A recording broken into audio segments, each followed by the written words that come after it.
નમસ્કાર. વિડિયો જોવા આવ્યા છો તો ચેનલ સબસ્ક્રાઇબ કરો અને વિડિયોને લાઇક કરો. કેમ છો બાળમિત્રો? આજે હું લઈને આવ્યો છું એક વાર્તા જેનું નામ છે લુચ્ચું શિયાળ. એક જંગલ હતું. આ જંગલમાં એક લુચ્ચું શિયાળ રહેતું હતું.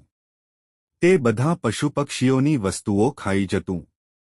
બધા જાનવરો આ શિયાળથી ત્રાસી ગયા હતા. એક વાર પશુપક્ષીઓની સભા ભરાઈ. તેમાં આ લુચ્ચા શિયાળને બોધપાઠ આપવાનું નક્કી થયું. મધમાખીએ બીડું ઝડપ્યું.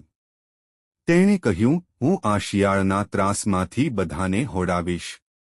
આ સાંભળી બધા ખુશ થઈ ગયા. બીજા દિવસે મધમાખીએ લુચ્ચા શિયાળને થોડું મધ આપ્યું. શિયાળે મધ ખાધું. તેને ખૂબ જ ભાવ્યું. વધારે મધ ખાવાની લાલચ થઈ. તેણે મધમાખીને કહ્યું, મારે વધારે મધ ખાવું છે. મને આપશો? મધમાખીએ હસતા હસતા કહ્યું, શિયાળભાઈ, તમારે મધ ખાવું હોય તેટલું આપીશ. તમે મારી સાથે ચાલો. મધમાખી લુચ્ચા શિયાળને મધપૂડા પાસે લઈ ગઈ. ઝાડ પર મોટો મધપૂડો જોઈને શિયાળના મોઢામાં પાણી આવી ગયું. આ ઝાડની આજુબાજુ જંગલના પશુપક્ષીઓ છુપાઈને બધું જોઈ રહ્યા હતા. શિયાળે કહ્યું, માખી બહેન, મારે મધ કેમ ખાવું?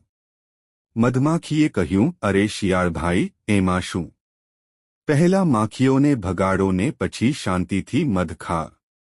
શિયાળે મધપૂડા પાસે આવી માખીઓ ઉડાડી. બધી માખીઓ તો લુચ્ચા શિયાળના શરીરે વળગી તેને કરડવા લાગી. શિયાળ તો આ હુમલાથી બૂમો પાડવા લાગ્યું, બચાવો, મને કોઈ બચાવો. બધા જાનવરો શિયાળ પાસે આવ્યા અને કહ્યું, કેમ શિયાળભાઈ? મધ કેવું મીઠું લાગે છે. બીજાનું વગર મહેનતે ખાવાની કેવી મજા આવે છે. શિયાળને બધી વાત સમજાઈ ગઈ. તેણે કહ્યું, હવે હું કોઈ દિવસ કોઈનું કંઈ જ નહીં ખાઉં. મહેનત કરીને જે મળશે તે જ ખાઈશ.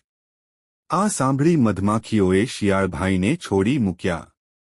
લુચ્ચા શિયાળનો ત્રાસ બંધ થયો ને સૌ પશુપક્ષીઓ જંગલમાં આનંદથી રહેવા લાગ્યા.